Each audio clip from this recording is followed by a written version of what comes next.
Did you buy that game, or did you steal it? Did you buy that game, or was it the other one? This phrase can be represented in many ways, like many others. Is there more to communication than just language? Well, yes, there's so much more to it. Humans are very social creatures. We need someone to talk and be with. So many of our daily activities rely on this, and communication is such a big part of our lives.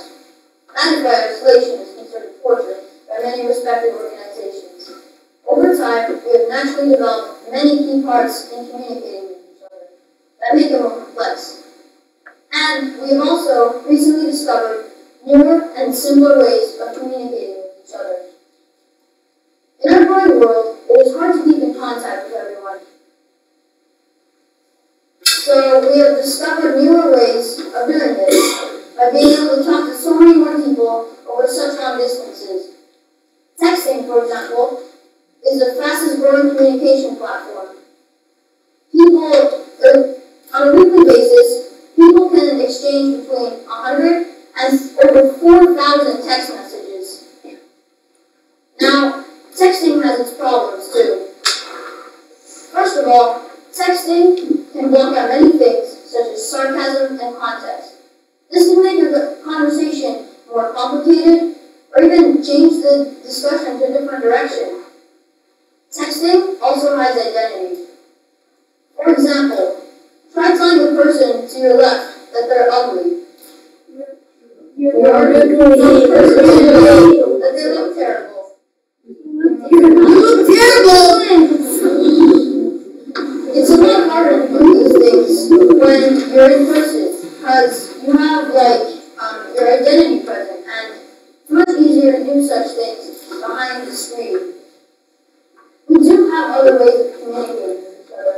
For example, video calling. Social media like WhatsApp and Skype allow you to do this very easily.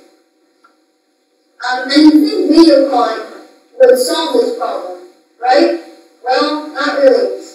Even though you can detect things like tone, voice, and facial expression, you still can't detect the most important part of communication, body language. Sure, you may be able to detect a little bit of it, but not that much. Body language accounts for over 58% of how we communicate with each other. Now, for example, when I come home, I usually open up Skype and call my friend, who lives very far away from here. We usually play games for a solid hour or two, and, he recently came over here over the weekend to visit us. Even when we were there, sitting and playing games, completely focused on our screens, it felt different. Talking to each other was different.